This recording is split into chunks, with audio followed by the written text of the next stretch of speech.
So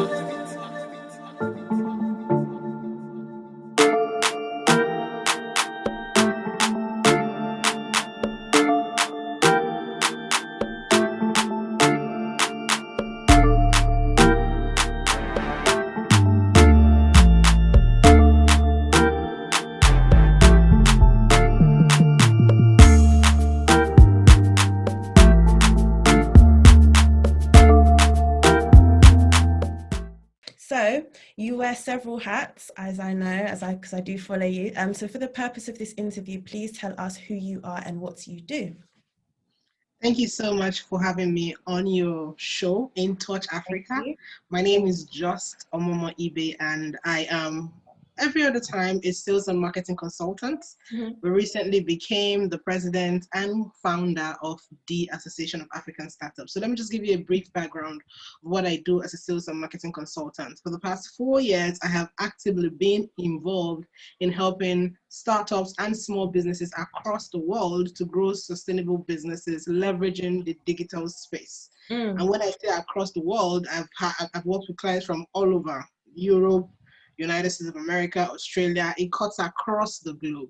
Wow. But recently, it became very centered on how can we move Africa to the level where it should be. And that's why right now, my efforts, my focus is on pouring what it is we have learned or what we have acquired over the years and inciting others to come work with me so that we can actively pour into the startups in Africa so that we can almost say that we have, for lack of a better word, equipped them with what they need to be ready for what the digital economy has to offer.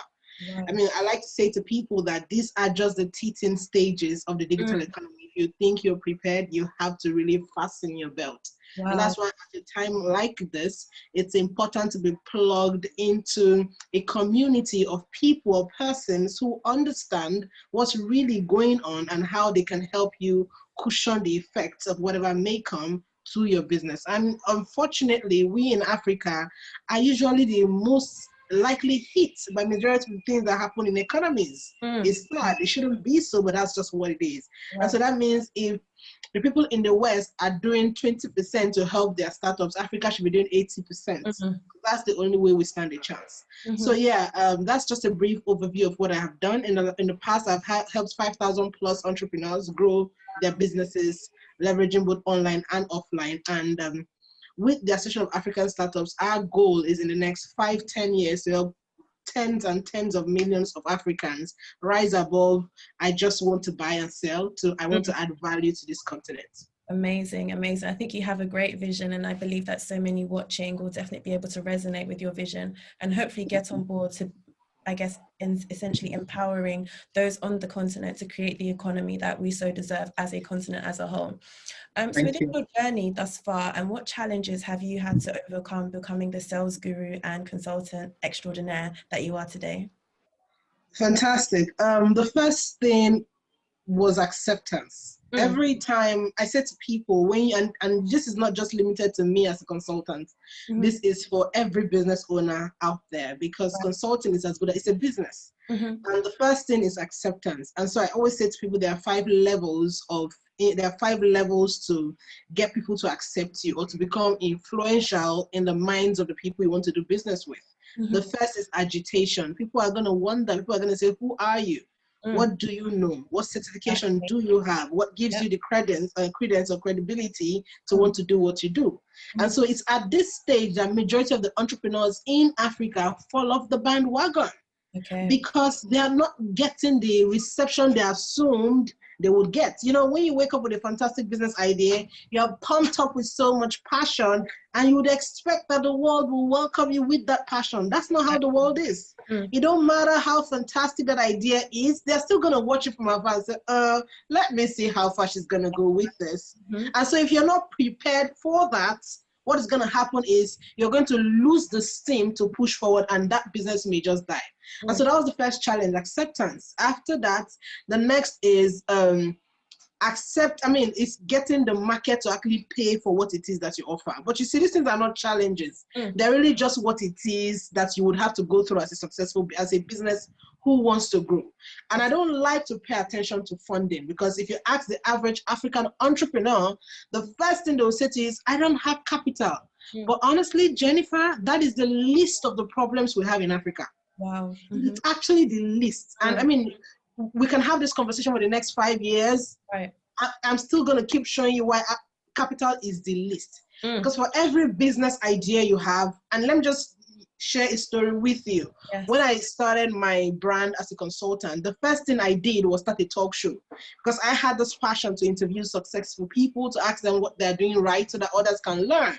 Right. You know, I went into that particular business venture without thinking about clearly where is the money going to come from. So I put in hundreds of thousands of naira into doing that business without a clear-cut roadmap as to how to bring in money. And so because I was so passionate about it, I kept dishing out content. After a while, I burnt out, because guess what? It wasn't bringing out money. And so the next thing the average entrepreneur will say, I need sponsors. If not, I cannot continue. But what I should have done is find a miniature version of creating the same show and still giving value. I wanted the, let's get a studio, let's get the high-tech cameras, let's do it all big. But I could have started with something like this that you are doing. Yeah. Do you get what I'm saying? So that's why I always say I like to de-emphasize the major problem from capital. That's not to say we don't need capital or funding, but let's decentralize so that we get more people thinking about how can I break down what I have into a miniature version, start, and then as you grow, all the different things you need to begin to align towards you. That's just how it is. So yeah, I think the major thing was acceptability. The next thing is getting people to actually pay for it. But because as you grow, you keep fine-tuning what it is you stand for. You keep showing up unapologetically. You keep giving value. What would happen is the world is going to come around. I think that's extremely, extremely powerful. Just the point of accepting who it is that you are, what it is that you do, and I guess in the process fine-tuning that and refining that and presenting that to the world. And as you said, the world will definitely come along. So let's get into TAS Africa. So I think I came across you through an interview that you did with futurist Kwame on Instagram a few months ago now, during this whole lockdown, COVID-19 pandemic that we're all living through. So with your vision with TAS Africa, how have you gone about harmonizing the countries on the continent, collaborating with those in different countries to essentially push the vision that you have? Thank you so much, Jennifer. TAS Africa, I know to a lot of people, it's a very new initiative. It's so new. Like it's so new 1 month ago. It's actually 1 month ago. Yeah. And then everybody say, oh God, you're doing so well. And I'm wondering, we haven't done anything. We have just started. We really have just started. But you see, one of the things I say to people is, we have entered into an era in Africa where visionary leaders are going to take over. We have entered into an era in Africa where visionary entrepreneurs are going to come from the back and take position. We have entered into an era where people are looking for persons to follow because they are looking for hope. Right. Hope is the greatest currency we have in Africa. If you can do something that inspires hope in the life and the mind of the average African, you can cause a change. So that means I, Just Ibe, am one individual who have, identified a vision and have, for lack of a better word, rallied people around to see how we can push this. Imagine if we have 1 million Africans doing the same thing. What do you think is going to happen? It's a ripple effect. And in the next 5 years, you start seeing an Africa that is almost as good as the West, if not better. So yeah, TAS Africa started with this particular vision in mind. To bring those who are supposedly at the bottom of the pyramid, the startups, the SMEs, the, for lack of a better word, largely ignored, or people who are not necessarily paid attention to properly. That's right. To bring them up, pour into them what they need, have them begin to exhume what they have inside of them, so that what they have inside them will begin to create solutions for the problems we have in Africa. And this comes from a school of thought where I believe that our leaders have failed us. right? The people who are in the older generations, for lack of a better word, have failed us. Right. That means the answers we are looking for resides in startups, people who have not been paid attention to. And so the more we ignore that subsector of the population, of the economy, the deeper we are getting into the rut we are in Africa. So it takes visionaries to see that those young people carry within them solutions, ideas, businesses, that if you really help them own it, because sometimes those guys got ideas, they don't know the future of the ideas. They can't see beyond where they are because their environment is not even enabling. That's right. It's not even enabling. You know, you find yourself in a village where there's never light and you have such a grand idea. You think about it every day. One day you just get tired and say, who is even going to finance it? Exactly. Where am I going to get light? It's a lot of, so you need to be able to pull them into communities and have them begin to express gradually. Have them begin to, you know, I think the word is co-locate with people who are doing great things. Have them begin to glean wisdom and knowledge from people who seemingly have gotten it right, so that they begin to find courage or confidence in themselves enough to dare to bring it out. Wow. The solutions we need is there. That's right. People are either too afraid or they don't even believe in themselves to think it's something viable. I was talking to a young lady the other day who is she's a lady, very young lady. She's a paint manufacturer. I'm talking about paint for painting homes. Wow. She does it from the comfort of her home. Wow. And you know, she was sharing with me, she was talking about it very ordinarily, as though, oh, it's just one of those things. But I was looking at her and I was seeing a potential giant in the market. But she couldn't see beyond that. You know why? Because she said they don't have electricity. She powers everything she uses to create. That's how ideas are dying in Africa. That's right. That's how businesses are dying. That's how solutions are dying. And so our vision with TAS Africa is to bring them into a hub, a community where we're not just going to be pulling each other up, we're going to be learning what it is we can do to push through the boundaries. We know Africa may not be a conducive, so to speak, environment to be able to do things very quickly and exponentially, but we can push through. People have pushed through. Our job is to connect you to learn, you know, and be mentored by people who have done it, so that you see why and how you can do what exactly it is you carry, or what it is you already have in your hands. You can use it to add value. But the final thing I want to say here is, Africans, to a very large extent, we have formed the mindset that what it is we do is a tool for empowering ourselves. For feeding ourselves, for taking care of our families. So everybody is centered on mine, me. What can I get? What can my family get? That mindset has kept us from thinking about solutions that can affect people at the same time. And so people will be willing to do everything they can to empower themselves, their family, even if they have to steal, even if they have to rob, even if they have to cheat the next person to make themselves okay. That mindset, we are going to have to pull it and say, no. If you think you exist because you want to feed yourself, that's an abuse on everything God poured inside of you. 100%. Absolute abuse. So we want to begin to make you see yourself as, you exist here not because you have a business. You exist here because there are millions of lives dependent on you. Are you going to let them down? So once we begin to do that, we begin to see a level of responsibility awaken in the seemingly small businesses. If they begin to look at their businesses as tools for economic transformation, they begin to look at their businesses as tools of, you know, I want to add value to this immediate community where I'm situated. And once we have millions of people thinking that way, the effect may be small initially, but once we keep momentum and keep doing it consistently, and they now keep passing it also to the people who are coming beneath them or underneath them, what will happen is you start to change a culture that has eaten too deep. We begin to change it. So in our generation, we want to clip that culture of me alone, myself, my stomach and I. We want to try and clip it so that it doesn't go down into the generation that is coming. Wow, I think you just dropped so many gems, and I hope those are watching are actively taking note and seeing how we can actually then therein support the vision of TAS Africa. So just on that, actually, we know that the African Continental Free Trade Area and agreement is coming into play. How do you see that, I guess, harnessing the development of the SMEs that you work with, and are you at all optimistic about this new initiative coming into play?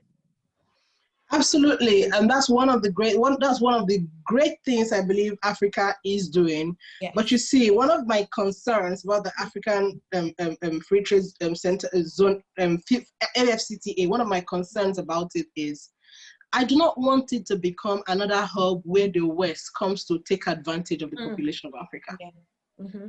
Because I see this from several angles. I don't see, for me, AFCTA should be centered around borderless trade between African countries. That's what it should be for. But that's not what it is, Jennifer. That's actually not what it is. Because I already see what is going on. The West are prepared to come and leverage that population. What are African leaders doing about making sure that this AFCTA is majorly to move goods easily from Zimbabwe to Nigeria, from Ghana to Liberia, from Nairobi to Kigali? What are we doing? There's no such plan, Jennifer. Right. And that's the problem. If we think the growth of our economy is still dependent on the West, we are so blindsided from what it is we carry as a continent. And if I begin to go too deep into this, it may begin to ache me, if you know what, if you understand what I mean. I can imagine, yeah. Because majority of the resources we have in our continent are still heavily utilized by the West.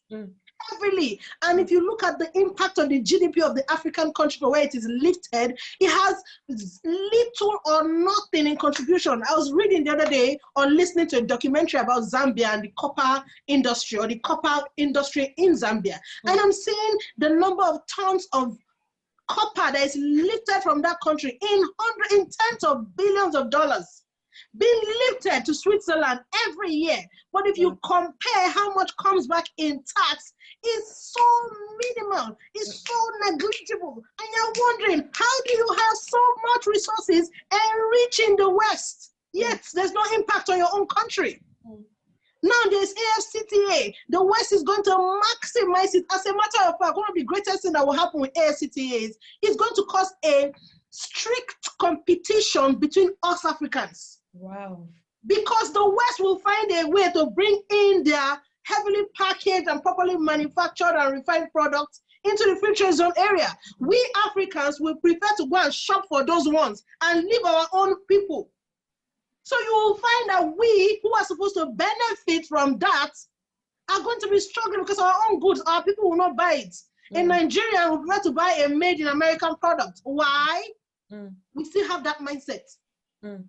So the AFCTA is really going to benefit the West more than Africa, except the African countries and African governments begin to say, how can we promote borderless trade between us as countries? I was speaking to a lady in Liberia the other day, and she said she needed to bring some things from Nigeria. These things had to go from Nigeria to the West before it came to Liberia. Oh, wow. It's insane. It's so insane. So you see, African governments are not even thinking about how can I straighten or how can I remove that barrier or that border between us. Even Ghana and Nigeria here, look at Ghana and Nigeria just 1 hour away. Is there any established trade center between Ghana and Nigeria? Absolutely not. Okay, yes, I think Nigeria and Nigeria and Niger now, there's a real construction going between Nigeria and Niger. But I know it's majorly because of oil. The same thing with Djibouti and Egypt. There's already a real construction going on. I know it's because of oil. So that means there isn't proper planning as to how can we trade amongst ourselves? How can we reduce the money from Africa from going to the West?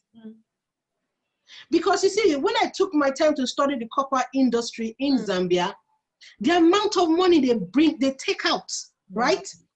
And you compare it with the tax, it's not even up to 1/10 of the investment that came in. It's 1/10 is very mild.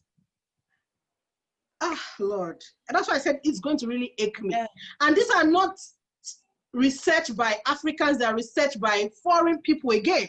Because at some point, I think an independent auditor had to come in from outside to look at the Zambian copper industry and say, you guys are losing so much. You're losing so much. So my argument here is, I know that we have resources that need to be mined, that need to be turned into finished products. How about us moving from bring in your money to do it to hiring them to do it and create a contract? Yeah. Bring in your FDI. We will give you some money out of the FDI you are bringing. In 5 years, we own a higher percentage of what it is that you do. There's no reason why I should come into your country and own 100%. There's just no reason. It doesn't matter what you pay me as royalty. Wow. So you see, there's a lot of, like I said, the older generation, there's little or nothing we can do about them now, because it will take a lot to get them to begin to think. Or maybe they can't think, but they are held by several powers, because that's one of the things in Africa. The powers that be control a lot of things in politics and governance. So it may be difficult to create radical changes. But you see, that should end at their level. It shouldn't come down. That's why organizations like this need to begin to sensitize people that you are going to ascend into place of leadership. When you are going, take time and begin to study what is going on in your economy. That's right. Because we have a population of Africans who are not interested in what is going on in their country. They don't know the house. Wow. You know, I sent that documentary to a Zambian, and the Zambian said to me, it's interesting how this has never made it to Zambian television. I said, have you taken your time to pay attention? Right. So this is a wake-up call for every single one who's an African who is listening to me. Pay attention to what is going on in your country. Take your time and research. The internet doesn't lie. The internet doesn't hide things. The internet has everything for you. If you are interested in searching, you will find. That's right. That is right. That's very, very powerful. I think you dropped several gems, and like you said, this time is a wake-up call for all stakeholders necessary to, I guess, stand up and take ownership of what it is that they do and partake in the playing field that is Africa. So now pertaining on to diaspora engagement. A lot of us in the diaspora, I'm based in the UK, I have a lot of friends across Europe and in the States as well, that are very much interested in coming back home to wherever it is that they come from, or even going to countries in which they're interested in, and assisting and aiding in the development of said nations by virtue of the knowledge and expertise that we have acquired from maybe our corporate jobs, starting businesses, connecting with NGOs here, so much knowledge, and wanting to bring that to Africa. How do you see, I guess, that gap being bridged? How do you see diasporas connecting and collaborating? Because I think that's the key word for me, not just coming in to change things and to just say, oh, this is how we do it in the way. No, how do we connect and collaborate with those on the ground to create the vibrant economy that TAS Africa believes that we are here to do? Thank you so much for that question. A few days ago, I was listening to Dr. Arikana from Zimbabwe, and she said something very profound. I even put that video on my page. She said there are a lot more Nigerian and Ghanaian doctors in America than there is in the entire country. Wow. And it broke me. Yeah. It broke me in a lot of ways. But you see, I started to look at it from two perspectives. Why will these people want to go? Because of greener pastures, right? But where I hold them responsible is every time you think about how can I sort myself, take your time to find out what went wrong. Wow. Take your time to find out what went wrong. You see, Jennifer, the major problem we have are people who are absolutely irresponsible to their countries. It's irresponsibility. An American will not pack up and leave his state if they say the governor is doing something. He will make sure that the governor pays. He will make sure the governor is brought to book before he leaves. That's if he ever leaves. Yeah. Patriotism.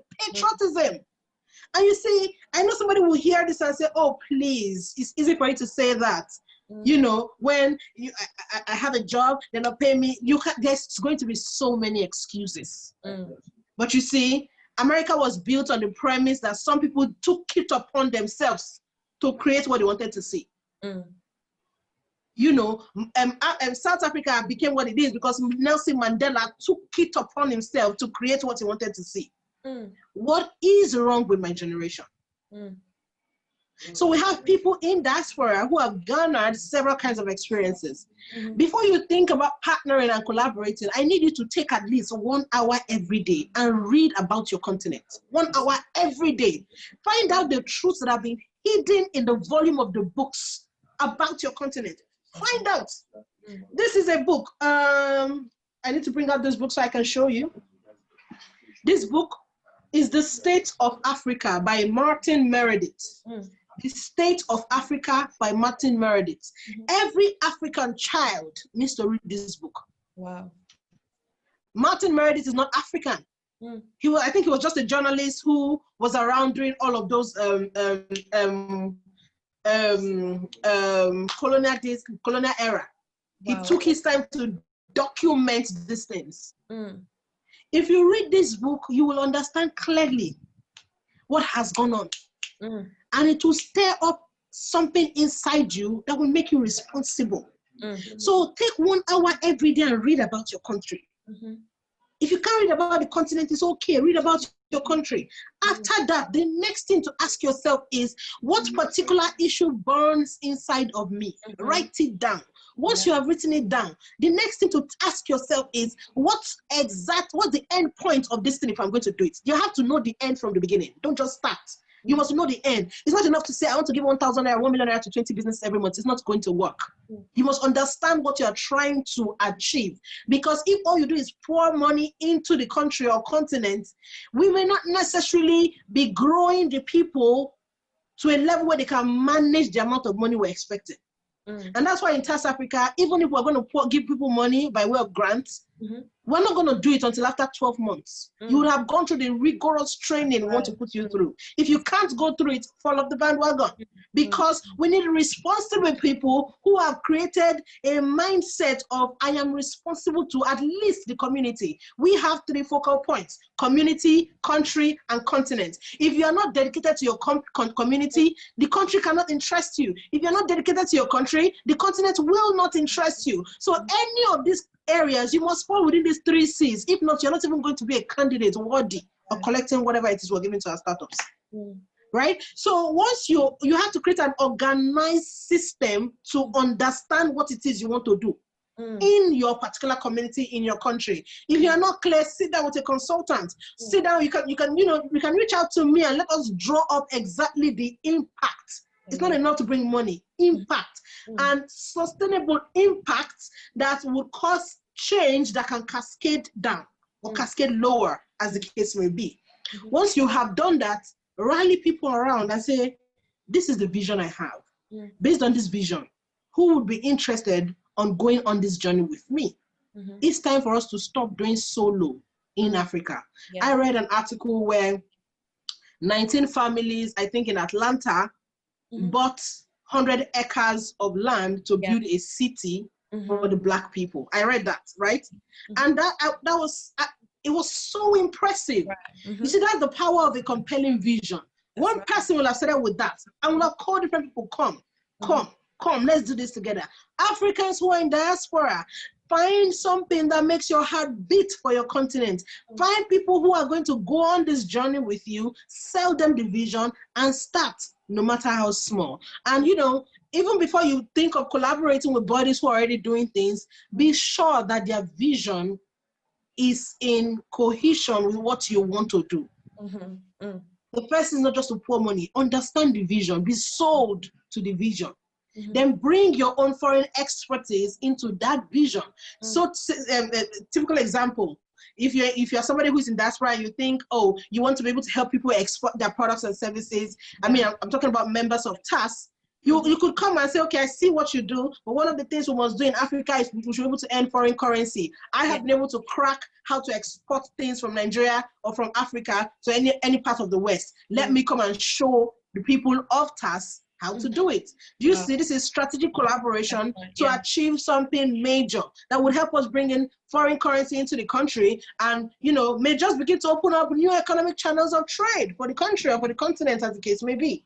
right? So these are things that those in diaspora should begin to think about. Another very important thing you can think about is start thinking of creating knowledge transference. Yes. Knowledge transference. E.g., you're a doctor, and you know that the doctors in Africa may not have been exposed to the kind of experiences you have based on the technology and machinery you have been able to use. Start creating hubs where you transfer your skills. Start creating hubs where you transfer your skills. As a matter of fact, start looking for people who would come and invest in your own country so that you will be the one to train the doctors. There's nothing wrong with having the kind of hospitals that our presidents, our governors, our leaders travel to in the West. There's nothing wrong with coming to duplicate it in your country. You have access to the people who have the money. Bring them in. Create it in your own country. We need to begin to, like I said, Jennifer, our problem is responsibility. If I feel responsible to my father, to my mother, I won't abandon them and run. It's true. It's true. Very, right? And please, I don't want this to be taken out of context. I'm not saying anybody who's in the diaspora ran away. I'm just saying that you have done well for yourself. Don't abandon your motherland. Because it don't matter what you do, you are still an African. You would always be an African. And someday that African flag will fly so high, you will wish you were part of the revolution. That's right. That's right. Today is the day to make or take an active step to become a part of the revolution. I look forward to an Africa where our African passport will be rated higher than every other passport in the world. Wow, yeah. It's doable. It's so doable. Like, I have an entire blueprint in my head. I'm just waiting, you know. Amazing. I'm just waiting for when God will say, start deploying. We are going to build that Africa. That's when people will be lobbying, I want the African passport. I want the African passport. It's going to happen. So dear diasporans, start getting involved. No matter how small, get involved. And please, Africa is not a, for lack of a better word, we're not a beggarly continent. We don't need you to hand out money. No, we don't. And I was saying, you know, when we started the vision of TAAS, we had somebody from one of those foreign countries reach out to us and say they would want to fund. And I said to him, I said, with due respect, sir, we do need money. But at this stage, we don't need your money. Wow. At this stage, we need Africans. Can you give me the Africans in your country? Because we need to be able to, for lack of a better word, brainwash them for them to see what they have left behind at home. So give me the Africans that you know. Hold the money. After a while, if I need your money, I'll come back to you. That's right, so you see, Africa has been treated as a beggarly continent for too long. For too long. And that, my friends, keeps enabling a dependency syndrome. Wow. I start up an NGO and I'm thinking, oh, I'm going to get FDI, I'm going to get investment, I'm going to get funding, it's too dependent. In the African startups, we have an entire model, you know, created to fund all our activities throughout the year. Yes, we've created products, services, projects. That's not to say we will not get funding. That's not to say people won't give us money. People will give us money when they see that, oh, I love what people are doing. But are we actively going to be looking out for money? I don't think so. I want us to focus on doing what we want to do with these people first. That's right.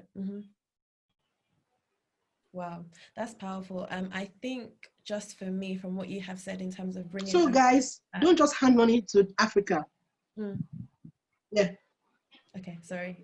Sorry to have interrupted. But just in terms of, I guess, bringing Africans back, I think with the work that we're doing with InSCRIBE Africa, we are trying to create a hub of diasporans that are actually interested in coming back. Like you said, encouraging them to go and be proactive in terms of gaining the knowledge about their respective countries, understand the communities that exist already, and understand the continent as a whole, and looking for companies and organizations like yourselves to connect with, to essentially come back to and be housed under, essentially, to push the vision of TAS Africa. So my personal mandate and a takeaway from this call is to send more Africans your way that are in the diaspora with InSCRIBE Africa. Thank you very much. Thank you very much. So my penultimate question with regards to COVID-19, I don't think any interview goes without having some sort of COVID discussion. How has COVID affected your business, and how have you used it to either pivot or change your business strategy, or even embrace the sudden change that this pandemic has presented? Because it is such a perfect opportunity for a lot of African organizations to really step up to the plate, because Africa as a whole, with just comparable to the West, has actually handled COVID quite well. You know, a lot of countries shut their borders immediately. In the West, some borders are very much still open with no COVID testing, no nothing, you know. So how has that affected yourself within the consultancy and with TAS Africa as a whole? Fantastic. You know, just to respond shortly to Africa managed COVID quite well. Yeah. I think Africa is a God-dependent continent. Right. And we can't, I mean, that's not to say every other person is not God, but I can speak categorically for Africa. We are a God-dependent continent. And I think to a large extent, God had his way with Africa. Even when the WHO felt people are going to be dying on the streets of Africa, they're not God. Having said that, yeah. Having said that, COVID-19 did affect a lot of businesses. But you see, what it also did, in every crisis, there are opportunities for people to grow. So when there are crises, I like to focus on what opportunities are springing up. What COVID-19 did was open up our eyes to see the $12 billion digital economy. Wow. The digital economy is a $12 billion economy as at today. It's going to double, if not triple, by 2021 or 2022. So what that means is you have a store somewhere, and because you're unable to open your store, the lockdown made customers not come to you. But these customers left the store and were sleeping on social media. That means it made a lot more businesses awaken to the fact that you are either digital or you don't have a business. And that's just what it is. In Africa, there were still lots of businesses who were saying, please, I don't have time for that digital thing. I don't have time for that. It's still, it's not for me. It's for you. Those who, you know, there's lots of segregation and lots of, it's not for people like me, but they woke up to the realization that if we were to stay home an extra 3 months, you wouldn't have been able to handle it. So what it really did is make people to sit up and begin to find ways with which they could package their products and services and still serve people on the online space. Unfortunately, a lot of people did not wake up to that realization on time, and so they were badly hit.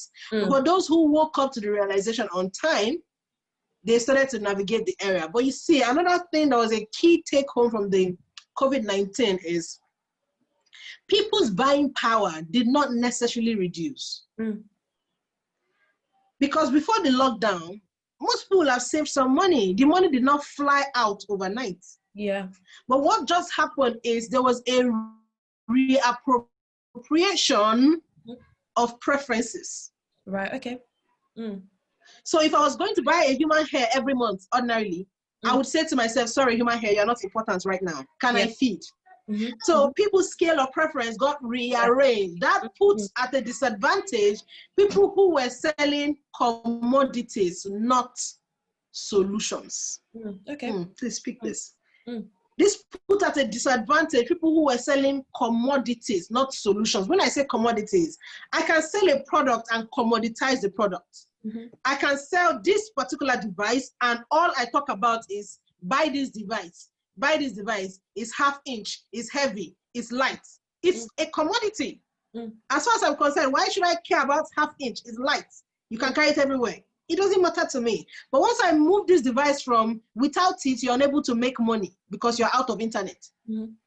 It becomes a solution. It moves from a commodity. So we had people who were comfortable with commoditizing their product. So I sell a jewelry.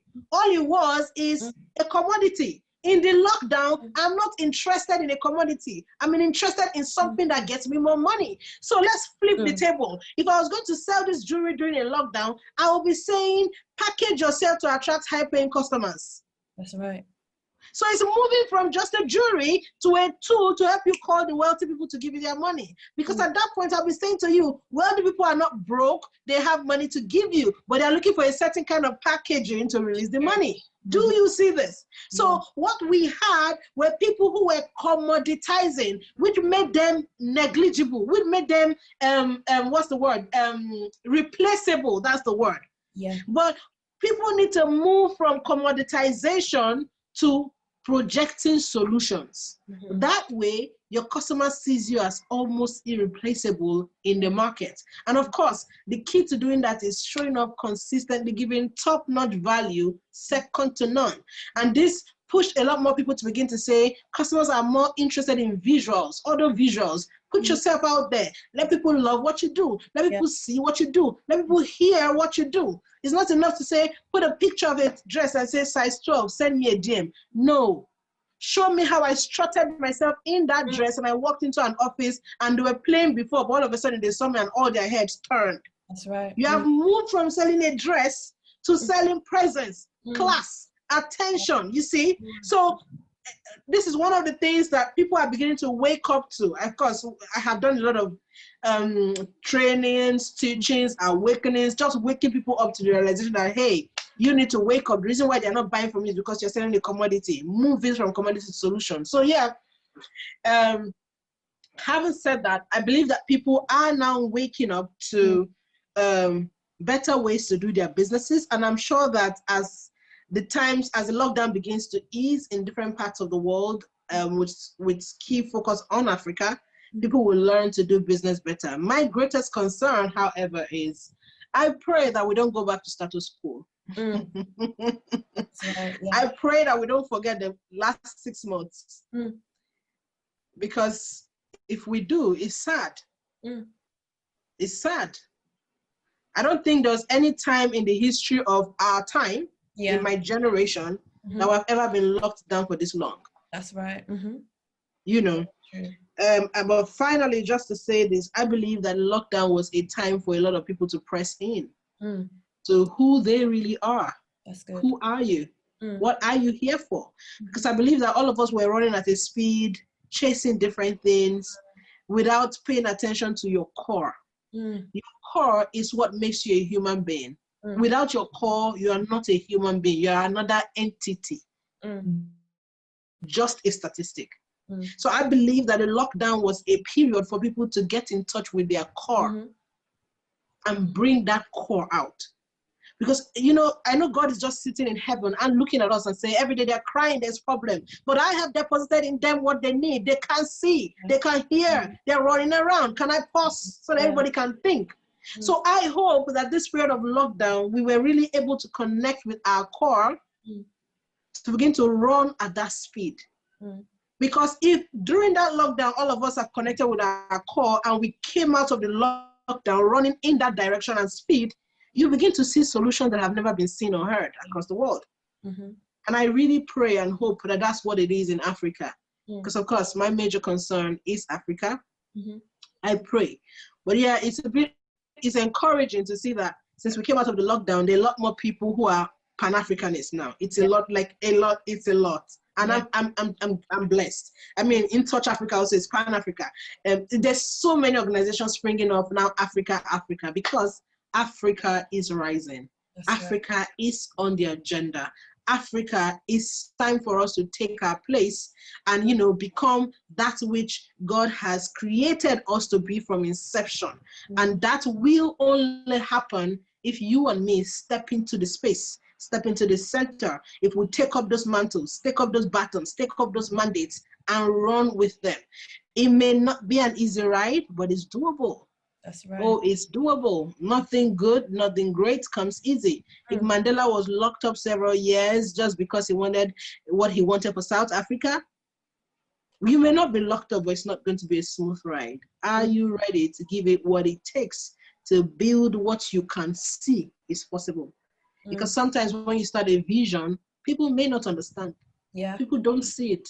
But it's okay. You were given that vision for a reason. believe in the vision crazy enough to run at a level where everybody will say, please, this way you're running, I need to join you. That's where right, we need, yeah, that's what it is. The singularity of focus. You know, I was saying to my team at TAS Africa, I said, I need people who are mad like me. And they looked at me funny. I said, yes, you need to be mad to think you can pick people from the 54 countries in Africa and help them. I said, you just need to be mad. You know, and we laughed about it, but it's just what it is. A vision is a vision because in your power, you can't do it. If you could, you stand up and go and do it anyway. Vision is a vision because you see it. You can't do it by yourself. You need to run. You need the help of God and the hand of God showing you strategically what to do, what not to do. And I believe that if a lot more Africans are working in that direction, there is no limit to what we can achieve together. That's right. That's so powerful and the perfect note to end on. So finally, just as a takeaway for those watching, what excites you the most about the development of the continent of Africa over the next decade, just in one brief sentence? What excites me the most? I think what excites me the most is people are beginning to catch the bug of Africa is rising. Yes. You know, this phrase has been thrown around loosely for several years. But I think now it has never been this tangible. It has never been this tangible. You turn everywhere on Instagram, somebody's talking about Africa. You turn everywhere on the news, somebody's talking about Africa. You talk to the next person, there's just somebody talking about Africa. So that excites me so much to see that what God has put in our hearts for TAS Africa, He has put it in the hearts of millions of Africans in different spaces, in different spheres of influences, in different industries, and He's just waiting for people to rise. And you know, this morning I was in church, my pastor says that the only way to fix a country is for God to put a personal vision of what you want to see in your country in the heart of everybody. Wow. And He said that casually, but that stuck to me. Because if everybody sees what I see for Africa, I don't need to convince them. They're wrong. Yeah. And that's the singular way to see any kind of change. So as much as we have visions, we have things, we have projects, we need to also pray that God open the eyes of every African to begin to see what you have shown us that is possible. That's right. So that it's a no-brainer. Everybody is, you know, falling in, you know, entering into the formation. It's like an army. Everybody is to enter formation for whatever it is we want to conquer to be conquered. So yeah, I think that's what excites me the most. People are catching the bug. And before you know it, the next one decade is going to be an interesting decade. I feel it. Amazing. Well, thank you so much for your time. I really, really do appreciate it.